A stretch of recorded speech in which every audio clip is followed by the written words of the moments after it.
Hello दोस्तों, good morning all of you. आपका टिकी कोचिंग बैच 2 में वेलकम है। आज हम क्लास 12th वालों को, ठीक है, क्लास 12th वालों को बायोलॉजी में, ठीक है, बायोलॉजी में क्या पढ़ाते हैं, लेसन फिफ्थ वंशागति तथा विविधता के सिद्धांत। सभी लोग राइट करिए और उसके बाद एक एक करके डेफिनेशन हम आपको बताते जा रहे हैं, नोट भी प्रोवाइड कराते जा रहे हैं ताकि आपकी अच्छी नोट बन जाए। चलिए देखिए, ज्यादा बात ना करते हुए हम आपको इसके बारे में बताते हैं, ठीक है। ठीक है, देखिए वंशागति। सबसे पहले क्या है वंशागति? वंशागति क्या है? देखिए वंश को चलाने वाला, वंशागति मतलब वंश को चलाने वाला, ठीक है, वंश को चलाने वाला।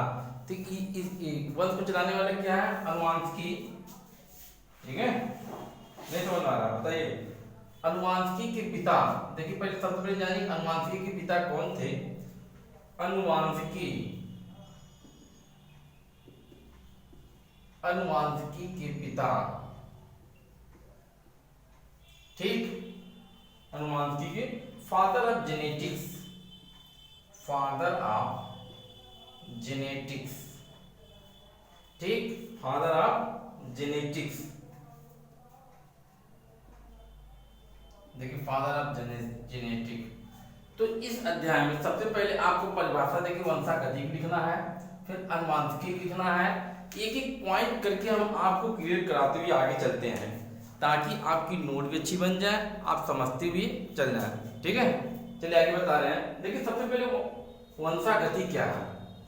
वंशागति ने बताया कि वंश को चलाने वाला, ही तो एक कॉमन सी बात हो गई, लेकिन इसकी डेफिनेशन क्या है? अनुवांशिकी लक्षणों को, देखिए अनुवांशिकी लक्षणों को ध्यान सुनिए सभी लोग, अगर एक बार सुन लेंगे तो आपको आ जाएगा, ठीक है। देखिए वंशागति की परिभाषा बता रहे हैं, वंशागति की परिभाषा, एक एक परिभाषा बताते जाएंगे। आप लोग राइट मत करिए, खुद हम आपको लिखवा देंगे। पहले इसकी परिभाषा लोग देखिए, इसी तरह नोट बनाते हुए आप लिख लेंगे। सबसे पहले आपको क्या करना है? वंशागति की परिभाषा लिखना है। देखिए वंशागति की परिभाषा क्या है? और अनुवांशिकी लक्षणों को, देखिए अनुवांशिकी लक्षणों को एक पीढ़ी से दूसरी पीढ़ी, ठीक है, एक पीढ़ी से दूसरी पीढ़ी जाना ही क्या कहलाता है? वंशागति कहलाता है। देखिए वंशागति फिर बताते हैं, अनुवांशिकी लक्षणों, अनुवांशिकी देखिए ये वर्ड होना चाहिए, अनुवांशिकी लक्षणों को एक पीढ़ी से दूसरी पीढ़ी में जाना ही क्या कहलाता है? वंशागति कहलाता है। चलिए आपको आ गया, ठीक है। चलिए दूसरा आइए, अनुवांशिकी के पिता। अनुवांशिकी के पिता देखिए कौन थे? ग्रेगर जॉन मेंडल थे। कौन थे? ग्रेगर जॉन मेंडल थे। देखिए लिख दे रहे हैं, ग्रेगर जॉन मेंडल, ये कौन थे? अनुवांशिकी के पिता थे। अनुवांशिकी के पिता थे। इन्होंने क्या किया था? अनुवांशिकता की खोज किया था। क्या किया था? अनुवांशिकता का खोज किया था। किस पे किया था? मटर के पौधे पर, मटर पर यार, मटर के पौधे पर, ठीक है। उस मटर के पौधे क्या नाम था? देखिए ऐसे करते जाएंगे आपको आता रहेगा, ठीक है। उस मटर के पौधे का क्या नाम था? कौन बताएगा? बताइए, किसको किसको याद है? बताइए। देखिए दोस्तों आगे देखिए, अनुवांशिक पिता कौन थे? ग्रेगर जॉन मेंडल थे। उन्होंने क्या था? मटर के पौधे को खोज किया था, और मटर के जो पौधा था उसका वैज्ञानिक नाम क्या था? देखिए ये वैज्ञानिक नाम है। क्या नाम है? वैज्ञानिक नाम है। क्या नाम है?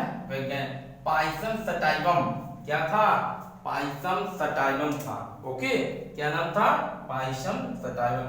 अब ये क्वेश्चन ये उठता है कि मेंडल ने मटर के पौधे को क्यों चुना? चना के पौधे क्यों नहीं चुना? भाई जाहिर सी बात है, मटर के पौधे क्यों चुना भाई?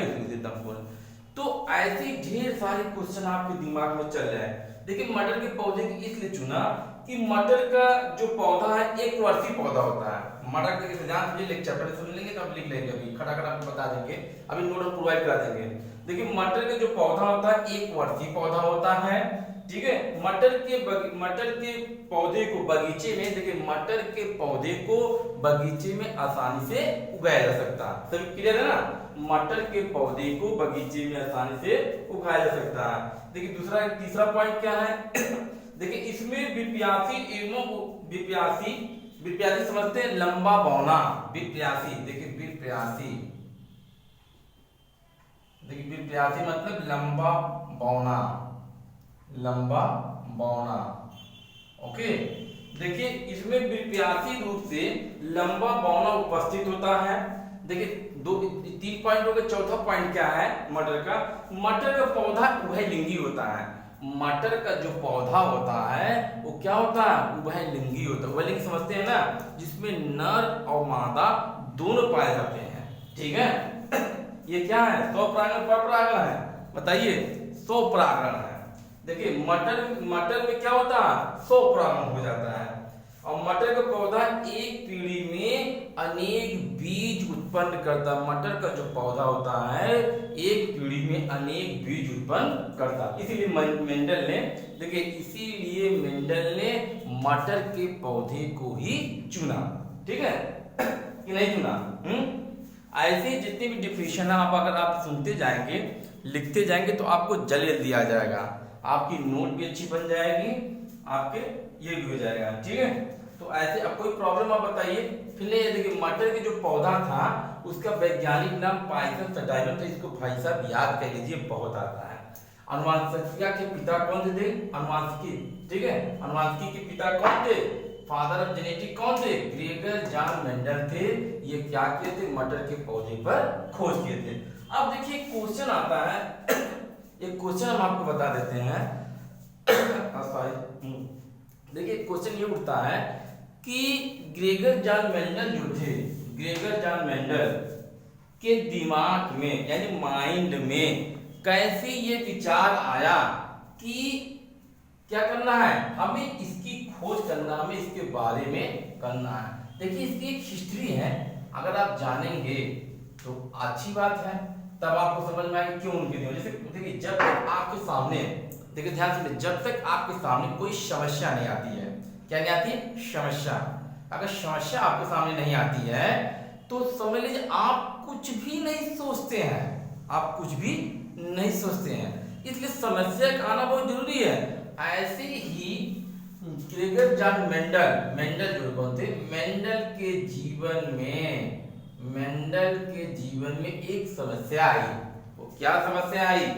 इनके, ठीक है, इनके जो जैसे इनके कौन थे? जो इनके बच्चे थे, बच्चे समझते हैं। देखिए 3-1 था, शायद हमें याद है। इनके 3 लड़के और 1 लड़कियां थी। क्या थे? 3 लड़के और 1 लड़कियां थी। इनका भी इतिहास है। उस इतिहास को देखिए आप जानेंगे तो आप आ जाएगा। देखिए सबसे पहले जो ग्रेगर जॉन मेंडल का जो जन्म है, देखिए आप जानेंगे, देखिए थोड़ा सा इतिहास हम बता देते हैं। ग्रेगर जॉन मेंडल का जो जन्म है वो 22 जुलाई, देखिए कहां पर? 22 जुलाई 22 जुलाई 1822। देखिए इनका जो जन्म स्थान है 22 जुलाई 1822 कहां पर हुआ था? जर्मनी के, देखिए जर्मनी, ओके, जर्मनी के कहां हुआ था? सिलसिया गांव में। देखिए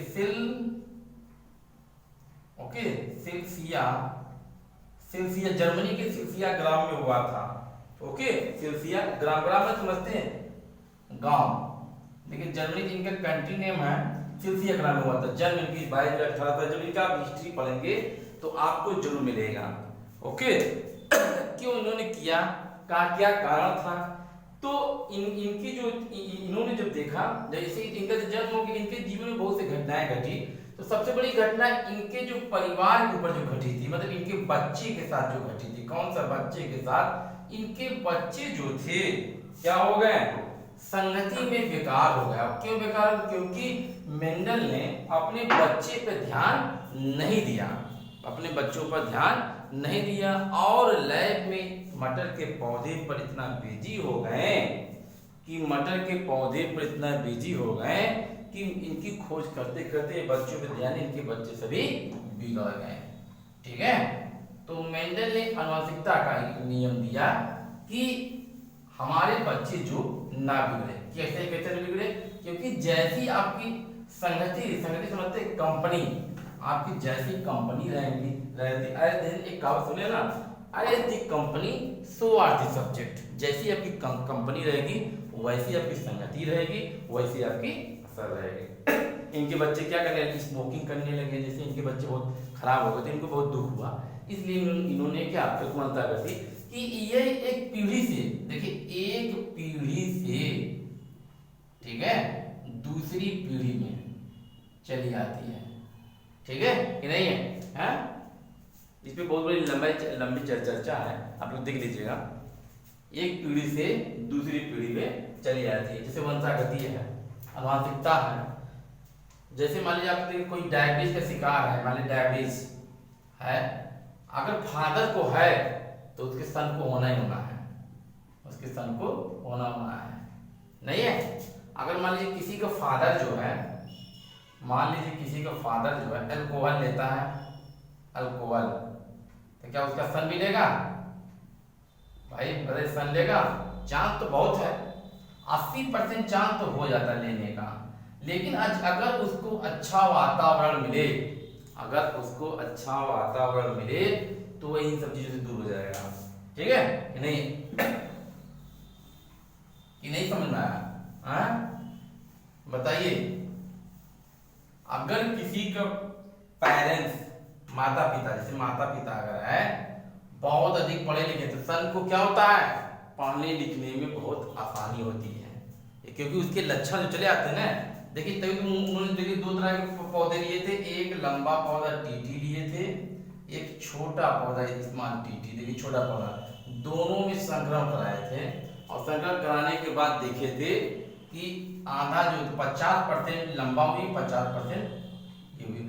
तो जो माता पिता का अधिक पढ़े हुए हैं तो 50% ये आता, 50% ये रहता है, उसके बच्चे को किसी चीज को सीखने में बहुत कम समय लगता है, 50%। और 50% उसके देखिए 50% तो माता पिता के लक्षण आएंगे, 50% देखिए जहां से हमारा है वातावरण, दोस्त, उसके साथ कैसा बिहेव किया जा रहा है उसका लक्षण आएगा, ठीक कि नहीं? बताइए। इसलिए देखिए जो इनसे दोनों को संकलन कराने की प्रथम पीढ़ी के पृथक्करण का नियम हम आपको बताएंगे अभी। देखिए पृथक्करण के नियम में, ठीक है। मान लीजिए फिर जैसे एक बच्चे पे इतना हुआ, दूसरा बच्चा जब इनका हो जैसे जैसे होता है, मान लीजिए दूसरा बच्चा होता है, ये फर्स्ट पीढ़ी में हो गई, फर्स्ट पीढ़ी को देखिए F1 कहते हैं, सेकंड पीढ़ी को देखिए F2 कहते हैं, थर्ड पीढ़ी को F3 कहते हैं, क्या कहते हैं? F3 कहते हैं। देखिए इस तरह आपको लेक्चर देते भी जा रहा है, समझाते भी जा रहे हैं, ताकि आपको आता भी रहे, ठीक है। कि तृतीय पीढ़ी देखिए प्रथम पीढ़ी 50%, द्वितीय पीढ़ी तो और कम हो जाएंगे, समझ लीजिए एकदम मतलब कुल शून्य हो जाएंगे, ठीक। तृतीय पीढ़ी में मान ली पूरा टीटी हो जा सकते हैं, सभी लंबे मतलब जैसे माँ बाप के लक्षण आ भी सकते हैं, नहीं भी आ सकते हैं। अब इसको देखिए नोट के माध्यम से, आप बुक के माध्यम से भी देखिएगा, करिएगा, हम लोग तो जितना है उतना नॉलेज आपको देते जा रहे हैं, ओके। अब मेंडल ने देखिए, इस मेंडल ने 7 लक्षण पौधे चुने, कितने लक्षण देखिए 7 लक्षण चुने। अब आपको देखिए नोट के माध्यम से बताते जाएंगे तो आपको ज्यादा समझ में आ जाएगा, कि नहीं समझ में आए? बताइए। नहीं समझना, जैसे एक एग्जांपल बताते हैं। अगर नर, जैसे मेल का डीएनए कुछ और है, तो ये फीमेल का डीएनए मान लो दोनों में करा दिया जाए, संकरण कराया जाए, तो जो डीएनए इनका क्या होगा, एक जैसे लोग अलग अलग होगा भाई साहब, क्या होगा? अलग अलग होगा। काहे अलग अलग होगा? कोई जरूरी नहीं कि एक जैसे मिले, बताइए। अब आया आपको? चलिए ठीक है। देखिए दोस्तों लिखना कैसे है अब आपको हम बताते हैं। पहले देखिए लिखिए आप हेडिंग डालिए, पहली हेडिंग डालिए वंशागति। वंशागति में देखिए इसकी डेफिनेशन है, अनुवांशिक लक्षणों को एक पीढ़ी से दूसरी पीढ़ी में जाना ही क्या कहलाता है? जाना ही वंशागति कहलाता है। कुछ ध्यान से देखिए, कुछ बड़ा बड़ा आपको कह दे रहे हैं ताकि आपको देखिए ना पूरे एकदम अनुवांशिक लक्षणों को मिला आपको। देखिए वंशागति की डेफिनेशन, अनुवांशिक लक्षणों को एक पीढ़ी से दूसरे पीढ़ी में जाना ये क्या कहलाता है? वंशागति कहलाता है। देखिए आपको लिखे नहीं, ब्लैक बोर्ड पर लिखते थक जाते हैं, इसीलिए देखिए हम आपको बता रहे हैं। देखिए दिखाई दे रहा है ना? नहीं दे रहा? चलिए तेज कर देते हैं। दूसरी हेडिंग डालिए विभिन्नता। विभिन्नता देखिए जीवधारियों के बीच, देखिए पहले पहले क्या है विभिन्नता में, जीवधारियों के बीच पाए जाने वाला अंतर को ही विभिन्नता कहते हैं। फिर से परिभाषा सुनिए, जीवधारियों के बीच पाए जाने वाले अंतर को विभिन्नता कहते हैं। जैसे लैंगिक जनन, देखिए यहाँ पे लिखा जो है जैसे क्या लिखा, लैंगिक जनन, क्या है लैंगिक जनन, नहीं दिखाई दे रहा लैंगिक जनन भाई साहब, देखिए ध्यान देखिए, अब देखिए अब दिखाई दिया लैंगिक, ये देखिए लैंगिक जनन लिखे हैं, ओके, इधर देखिए बड़ा बड़ा का एकदम आपको दिखाई दे रहे हैं, देखिए अब दिखाई दिया लैंगिक जनन, ठीक।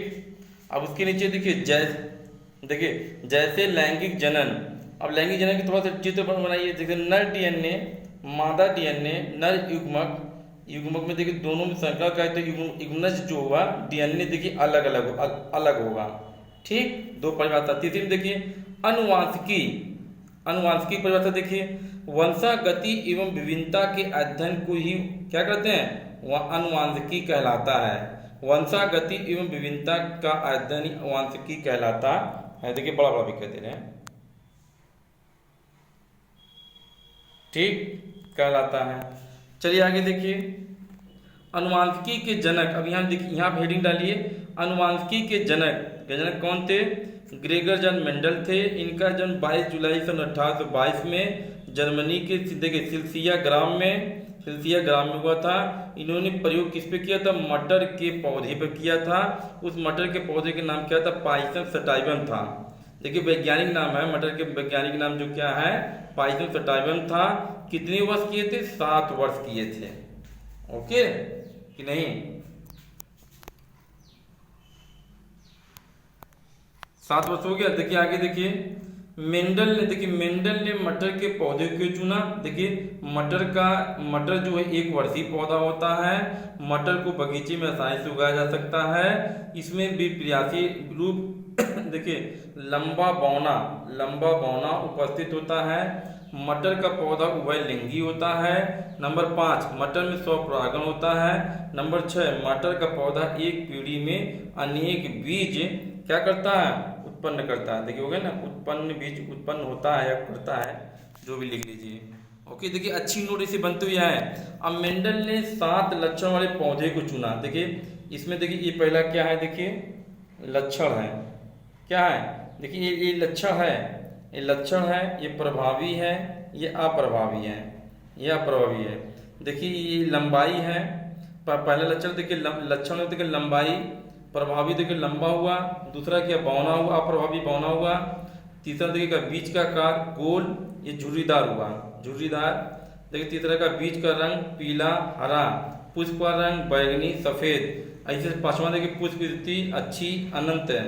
देखिए ठीक है, अनंत देख लीजिए कैसे लिखा है, ओके। फलों का रंग हरा पीला, देख फली का रंग का आकार फूली हुई, ये देखिए सुकड़ी हुई।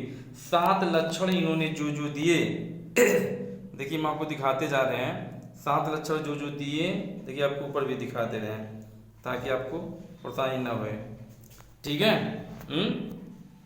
अब देखिए मेंडल का नियम क्या है, मेंडल का नियम। अब देखिए मेंडल का नियम, मेंडल ने देखिए 3 नियम दिए। नंबर 1 प्रभावता का नियम, इसे एकल लक्षण भी कहते हैं, इंग्लिश में बोलते हैं लॉ ऑफ डोमिनेट, ठीक है। देखिए मेंडल का जो पहला नियम उसे प्रभावता का नियम कहते हैं, उसे एकल लक्षण के नाम से भी जानते हैं, इंग्लिश में उसको लॉ ऑफ डोमिनेट कहते हैं। देखिए दूसरा जो है पृथक्करण का नियम, इसे युग्मक की शुद्धता का नियम भी कहते हैं। क्या कहते हैं, युग्मक की शुद्धता का नियम भी कहते हैं। इसे लॉ ऑफ क्या कहते हैं, देखिए सेग्रेगेशन कहते हैं, लॉ ऑफ सेग्रेगेशन कहते हैं। नंबर 3 देखिए स्वतंत्र अभिवन का नियम, इसे द्विसंकरण का भी नियम कहते हैं। इसे लॉ ऑफ इंडिपेंडेंट ऑफ एसोर्टमेंट कहते हैं। लॉ क्या कहते हैं, लॉ ऑफ इंडिपेंडेंट ऑफ एसोर्टमेंट कहते हैं, ठीक है। देखिए बड़ा करके दिखा दे, तीनों देखिए तीनों नियम में से एक नियम पक्का आता है, ओके। देखिए हाँ, ताकि आपको देखिए लिखने में कोई परेशानी ना हो, आपकी नोट अच्छी बने रहे। अब देखिए पहली हेडिंग डालिए आप लोग क्या, प्रभावता का नियम। पहली हेडिंग क्या डालेंगे, प्रभावता का नियम, लॉ ऑफ डोमिनेंस, ठीक है। देखिए इसकी डेफिनेशन सुनिए, जब शुद्ध लंबे, देखिए जब शुद्ध लंबे तथा शुद्ध बौने पौधे, देखिए जब शुद्ध लंबे तथा शुद्ध बौने पौधे के बीच संकरण कराया जाता है, संकरण समझते क्रॉस, संकरण कराया जाता है, तो प्रथम संतानी पीढ़ी F1 में विपरीत लक्षण, क्या है, विपरीत लक्षण में से केवल एक लक्षण लंबापन दिखाई देगा, जो प्रभावी है दिखाई देगा, और जो अप्रभावी लक्षण होता है यानी बौनापन होता है वो छिपा रहता है। देखिए पहले इसकी डेफिनेशन अच्छा लिख लीजिए, तब हम आपको समझाएं, एकदम गलत ना होने पाए, ठीक है। देखिए बड़ा भी कह के आपको दिखा दे रहे हैं ताकि एकदम आपके नोट खराब ना होने पाए। ओके, इसे क्या कहते हैं, मेंडल का क्या प्रभावता का नियम कहते हैं। अब देखिए इसकी फिगर बनाइए, शुद्ध लंबा पौधा, इधर डालिए शुद्ध बौना पौधा, इन दोनों के बीच क्रॉस के निशान लगाइए, संकलन कराया जाता है। संकलन कराने पर सभी लंबे पौधे, देखिए एक कैपिटल टी एक स्मॉल टी, यानी प्रथम संतानी पीढ़ी में देखा गया सभी लंबे पौधे, कैसे, सभी लंबे पौधे थे, कैसे पौधे थे, सभी लंबे पौधे थे। देखिए हो गया, तो आगे बढ़े, चलिए ये प्रभावता का नियम देखिए खत्म हो गया। चलिए आगे बढ़ते हैं। चलिए दूसरा देखिए, पृथक्करण का नियम, हेडिंग डालिए पृथक्करण का नियम, जल्दी देखिए बढ़ाते जाइए। चलिए आगे बढ़े, देखिए इसको क्या बोलते हैं, पृथक्करण का नियम, लॉ ऑफ सेग्रेगेशन। प्रथम पीढ़ी, देखिए प्रथम पीढ़ी F1 में साथ साथ रहने पर भी लक्षणों का आपस में मिश्रण नहीं होता है। कह रहा है कि प्रथम पीढ़ी F1 में साथ साथ रहने पर भी लक्षणों का आपस में मिश्रण नहीं होता है, और युग्म निर्माण के समय ये लक्षण पृथक हो जाते हैं, इसलिए ये नियम युग्मकों की शुद्धता का नियम कहलाता है। देखिए आगे ना, युग्मों की शुद्धता का नियम, हमने तो बताया कि आपकी संगति जैसी होगी वैसे ही आपके अंदर लक्षण आएंगे, बताए थे ना। देखिए वही बता रहा है कि अगर मटर के पौधे जैसे होंगे तो वैसे ही आएंगे। देखिए अब जैसे यहाँ पर जैसे देखिए, जैसे में देखिए यहाँ पर डालिए जैसे, जब प्रथम संतानी पीढ़ी F1 के विषम युग्मजी पौधों में 100 परागण सेल्फ पॉलिनेशन, देखिए 100 कराते हैं, तो द्वितीय संतानी पीढ़ी F2 के सदस्यों में परस्पर विपरीत लक्षणों का एक निश्चित अनुपात में पृथक्करण सेग्रेगेशन हो जाता है। अतः यह लक्षणों का पृथक्करण का नियम, देखिए नियम कहलाता है। देखिए पहले को ध्यान से इसकी परिभाषा देख लीजिए ताकि कोई गलती ना होने पाए। देखिए ऐसे भी देख लीजिए, बिना लाइट का भी, बिना लाइट का भी हो गया। चलिए अब देखिए, अब आगे इसका फिक्र, शुद्ध लंबे पौधे प्रभावी कैपिटल टी बनाइए, शुद्ध बौने पौधे अप्रभावी स्मॉल टी बनाइए। अगर आपको ये नहीं समझ, देखिए एक और वीडियो हमने बनाया जिसमें समझाया है मेंडल का, उसमें आप जाके देखें कि तुम्हारा जैसे उसमें खाली समझाया, लिखवाए नहीं है आपको। देखिए इसका आप फिगर बनाइए, 100 परागण, देखिए 100 परागण इसमें कराया गया, तो लंबा देखिए लंबे पौधा जो संकरण में, देखिए ये मतलब प्रथम पीढ़ी में एक बताया था सभी लंबे पौधे निकल गए। फिर देखिए जीनों के आधार पर, अब जीनों के आधार पर द्वितीय पीढ़ी में, देखिए F2 है, देखिए द्वितीय पीढ़ी, देखिए अब द्वितीय पीढ़ी में क्या देखा गया, जीनों के आधार पर 25% शुद्ध लंबे पौधे, ठीक है। अब 50% देखिए इसे, देखिए पहले देखिए लंबा पौधा, देखिए शुद्ध टीटी यानी संकर लंबे पौधे थे, फिर लंबा पौधा संकर, देखिए टीटी, देखिए 25% हो गए, शुद्ध बौने पौधे हो गए। फिर देखिए लंबा पौधा टीटी हो गया, क्या हो गया, बौना पौधा हो गया। अब देखिए अनुपात जो इनका था 1:2:1 में आया। ओके, इन्हें समझ में आया कि पहले 25% शुद्ध लंबे पौधे थे, 50% आपका देखिए क्या थे, लंबे पौधे थे, फिर 25% शुद्ध बौने पौधे थे। इसलिए देखिए अनुपात अगर 25 से काटेंगे तो 25 का 25 दूनी 50, 25 का 25, तो 1:2:1 का अनुपात आया। ओके, देखिए इसको भी कह लीजिए बढ़िया से ताकि कोई नोट खराब ना होने पाए।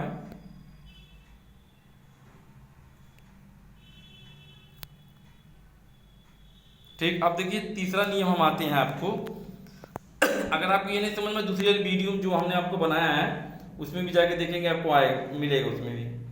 देखिए स्वतंत्र आजीवन का नियम, देखिए क्या है, स्वतंत्र आजीवन का नियम, लॉ ऑफ इंडिपेंडेंट असॉर्टमेंट।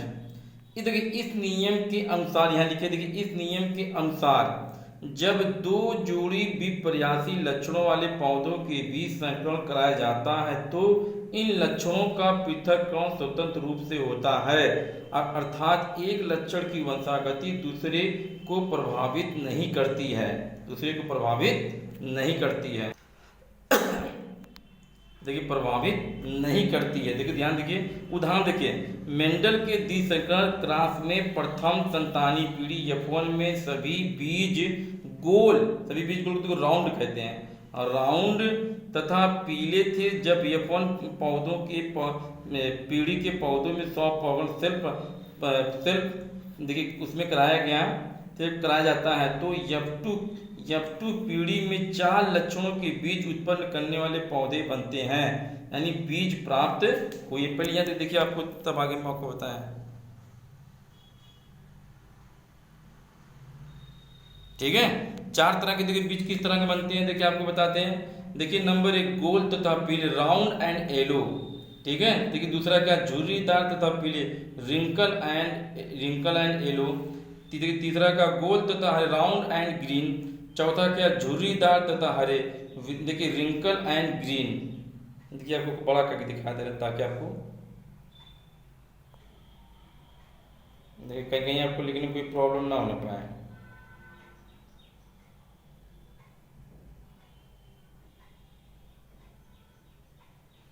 ठीक, चलिए नीचे आते हैं। देखिए अब यहाँ पर चित्र बनाते हैं। पीला व गोल, देखिए दोनों को वाई कैपिटल लेंगे, ये प्रभावित शुद्ध हो गया। देखिए इसमें क्रॉस जो जनक को क्रॉस कराया जाता है, हरा और झुर्रीदार में, दोनों में देखिए वाई आ प्रभावित सूत्र लिया गया, स्मॉल वाई बनाइएगा, ठीक है। अब देखिए दोनों में देखिए एक देखिए एक कैपिटल एक स्मॉल, एक कैपिटल एक स्मॉल, पीला व गोल बना। देखिए पहले में क्या, पीला व गोल दोनों प्रभावी, देखिए 9 के अनुपात में आया। देखिए इसमें क्या, हरा व गोल पहला प्रभावी, दूसरा अप्रभावी, 3 का आया। देखिए इसमें क्या, पीला झुर्रीदार पहला अप्रभावी, दूसरा प्रभावी, 3 आया। देखिए इसमें क्या, हरे, देखिए ये पहली पीढ़ी थी, दूसरी पीढ़ी में आया है। देखिए हरा झुर्रीदार दोनों अप्रभावी, देखिए F2 मतलब दूसरी पीढ़ी में इस तरह के पौधे आए। देखिए इस प्रकार 9 पौधे गोल व पीले बीज वाले पैदा हुए। देखिए इस प्रकार देखिए पहले देखिए पॉइंट नंबर 1 में लिखिए कि 9 पौधे गोल व पीले बीज वाले हुए हैं। देखिए दूसरा क्या, 3 पौधे गोल व हरा बीज वाले हुए हैं। तीसरा पॉइंट देखिए 3 पौधे पीले व झुर्रीदार बीज वाले हुए हैं। चौथा पॉइंट, 1 पौधा झुर्रीदार हरी बीज वाला हुआ। तो चारों प्रकार के पौधों के लक्षण का जो प्रारूप हुआ 9:3:3:1 के अनुपात द्वारा प्रदर्शित किया जा सकता है, ठीक है, नहीं प्रदर्शित किया जा सकता है। देखिए हो गया ना इतना। देखिए दोस्तों अब आगे बढ़ते हैं। एक संकरण, देखिए एक संकरण क्या है, एक संकरण मोनोहाइब्रिड क्रॉप, विपरीत लक्षणों वाले नर तथा मादा के मध्य जब केवल एक जोड़ा विपरीत लक्षणों के लिए अध्ययन के लिए संकरण कराया जाता है, तो इन विपरीत लक्षणों के संकरण को एक संकरण, देखिए एक संकरण कहते हैं। देखिए ध्यान दीजिएगा, एक संकरण कहते हैं। इसका फिगर देखिए ऊपर हमने बना दिया है, तो ऊपर आप बना लीजिए। देखिए टी लंबा पौधा, टी स्मॉल बौना पौधा। देखिए F1 पीढ़ी में सभी लंबे पौधे हो गए। द्वितीय पीढ़ी में देखिए लंबा आपको बौना जैसे बना ले। तृतीय पीढ़ी में देखिए सभी लंबे पौधे, इसमें देखिए 3:1 में, 2:1 देखिए क्या 3:1 में है। और क्या देखिए इसमें क्या है, देखिए सभी भिन्न थे, ये देखिए सभी भिन्न हैं।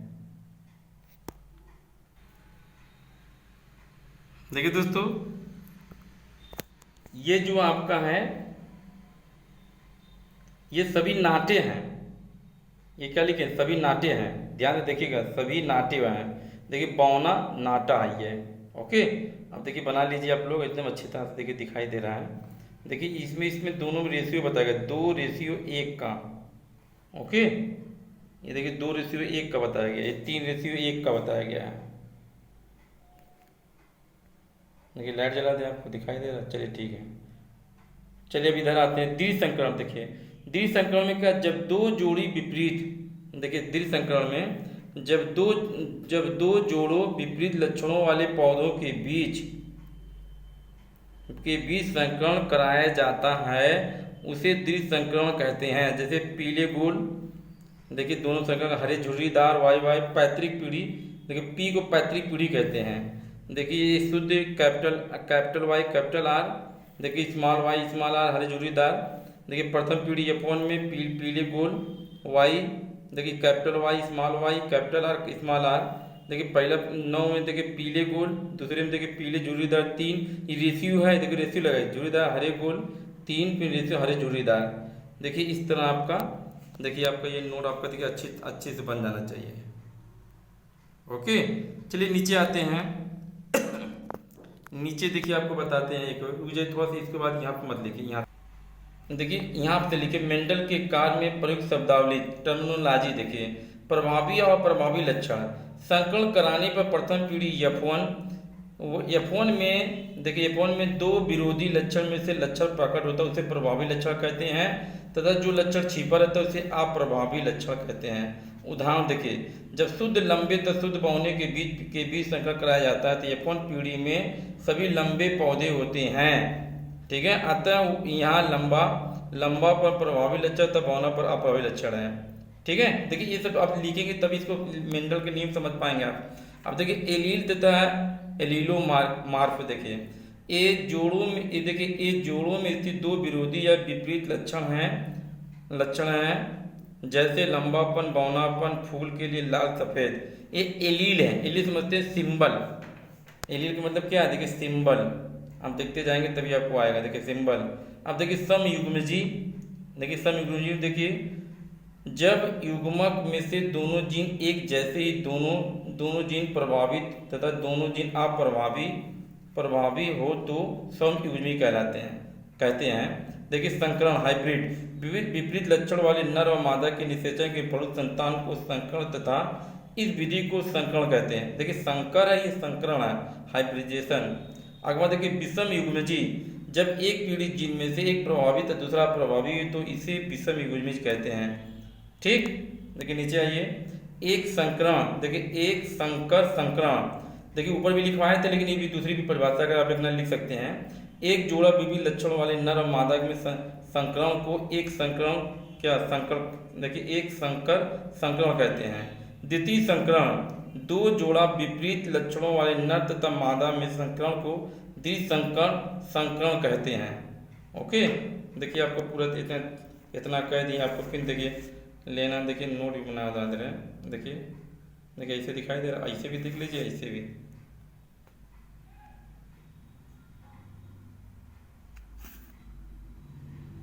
देखिए बड़ा करके भी दिखता है।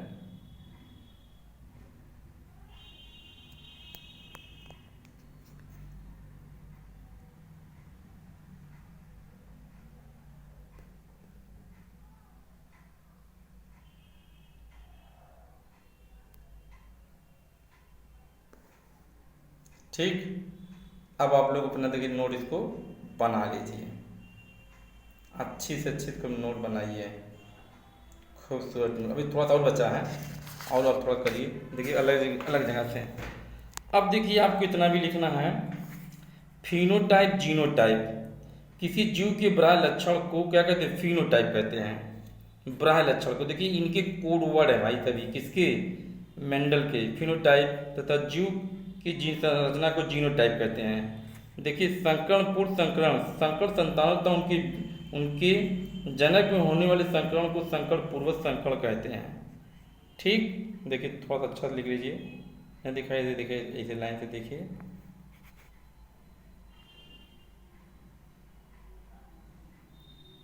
ओके, चलिए आगे बढ़ते हैं। अब चलिए देखिए अंतर भी देख लीजिए। देखिए जीन प्रारूप तथा लक्षण प्रारूप में अंतर, लक्षण प्रारूप तथा जीन प्रारूप में अंतर। देखिए नंबर 1, सम लक्षणों जीवों के विभिन्न गुण जैसे आकार एवं आकृति, रंग एवं स्वभाव आदि को व्यक्त करता है। देखिए जीन प्रारूप में क्या, जीनी संरचना जीव के जैविक संघनत्व को व्यक्त करता है, इसे विभिन्न लक्षणों को प्रभावित करता है। जीवों को प्रत्यक्ष देखने में देखिए दोस्तों, जीवों को पतत देखने में समलक्षणी का पता चल जाता है। देखिए जीनी संरचना में जीवों को पूर्वज पूर्वज कथा या संतति के आधार पर इसे स्थापित किया जाता है। समान लक्षणों वाले जीवों की संरचना समान भी हो सकती है, नहीं भी। समान जीवी संरचना जीवों के पर्यावरण में होने पर ही समलक्षणी समान होता है। ठीक, चलिए आगे देखिए, इस वीडियो में थोड़ा सा और आगे बढ़ा के बुक करना है। देखिए समयुग्मी तथा विषम युग्मी, एक जीन के दो युग्म विकल्पी समान होते हैं। देखिए इसकी दो दो जगह से दो देते हैं, दोनों मिलाकर आप पानी नोट बनाइएगा, दोनों मिला लीजिएगा। जब एक जीन के दोनों युग्म विकल्पी समान होते हैं, एक जीन के दोनों युग्म विकल्पी अलग अलग होते हैं, केवल एक प्रकार के युग्म बनते हैं, दोनों प्रकार के अलग अलग युग्म बनते हैं। स्वप्रजनन तथा अंतर प्रजनन होने पर संतान माता पिता के समलक्षणी व समजीनी होते हैं। स्वपरागण में अंतर प्रजनन पर देखिए संतान में प्रभावी व प्रभावी दोनों विपरीत लक्षण होते हैं। ठीक है, देखिए समझिए, इसमें देखिए इसमें एक कारक के दोनों युग्म विकल्पी समान, उसके नीचे लिख दीजिएगा, उसमें देखिए समझिए विषम युग्म है। इसमें एक कारक के दोनों युग्म विकल्पी समान होते हैं, जैसे टी।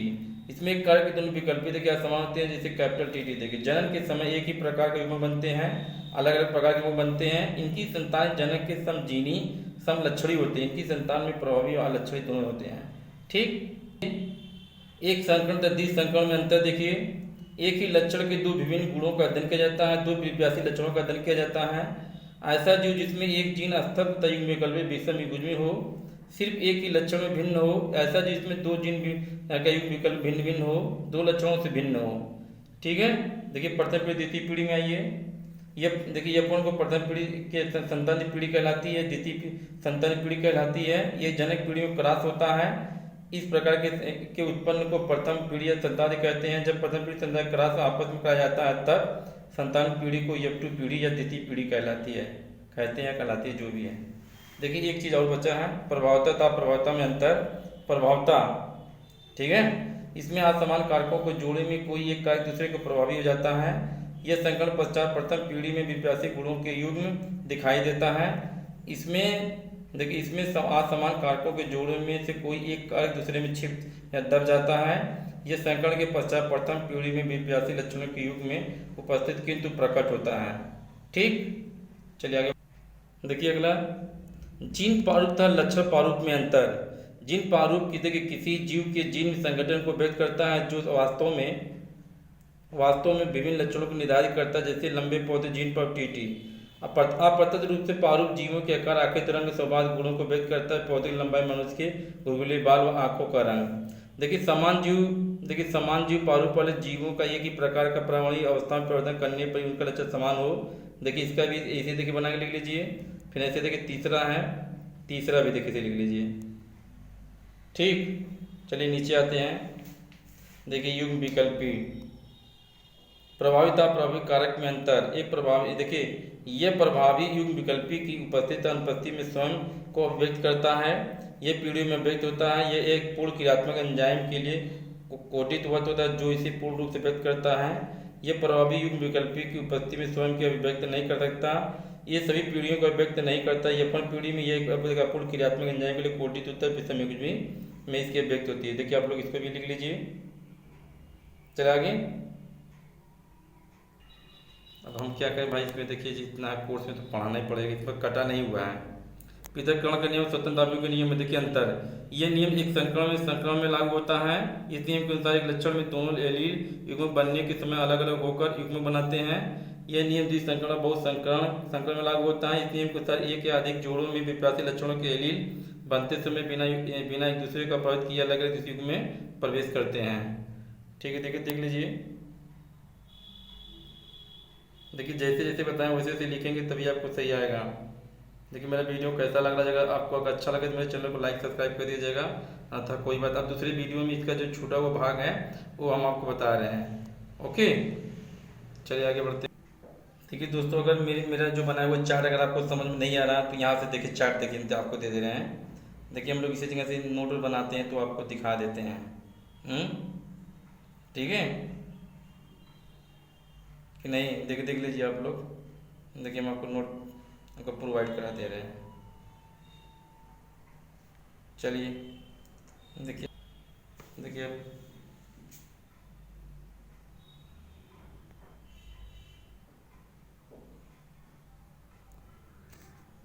ओके। चलिए देखिए अभी हम आपको दिखा दे रहे हैं।